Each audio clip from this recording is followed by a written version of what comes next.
Valsad national highway પર ગમખ્વાર અકસ્માત। Divider કૂદીને આવેલા ટેમ્પોએ કારને અડફેટે લેતા દમણની મહિલાનું મોત, પતિ અને પુત્રી ઇજાગ્રસ્ત। વલસાડના નેશનલ હાઈવે નંબર 48 પર ધમડાચી પીરુફળિયા ગામ પાસે આજે એક હચમચાવી દેનારો અકસ્માત સર્જાયો હતો।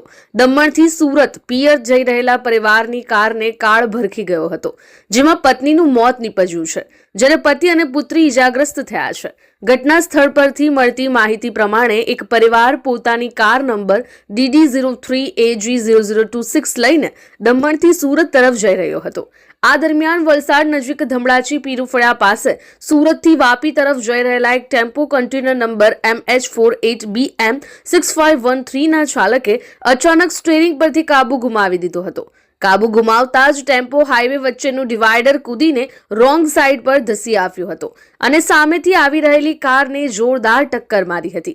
અકસ્માત એટલો ભયાનક હતો કે કન્ટેનરની ટક્કર વાગતા જ કાર હાઈવે પરથી 10 થી 20 ફૂટ સુધી હવામાં ફંગોળાઈને બાજુની વાડીમાં જઈને પડી હતી।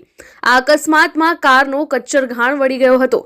આ અકસ્માતમાં કારમાં સવાર શીતલબેન હેમંતભાઈ રાણાનું ઘટના સ્થળે જ કરુણ મોત નીપજ્યું હતું, જ્યારે તેમના પતિ ગંભીર રીતે ઘાયલ થયા હતા અને તેમની પુત્રીને પણ ઈજાઓ પહોંચી હતી। આ પરિવાર દમણથી સુરત પિયરમાં જઈ રહ્યો હતો ત્યારે જ રસ્તામાં આ કરુણાંતિક સર્જાઈ હતી। પોલીસ કાર્યવાહી ઇજાગ્રસ્તોને તાત્કાલિક સારવાર માટે નજીકની હોસ્પિટલમાં ખસેડવામાં આવ્યા છે। ઘટનાની જાણ થતાં જ વલસાડ રૂરલ પોલીસનો કાફલો ઘટનાસ્થળે પહોંચી ગયો હતો।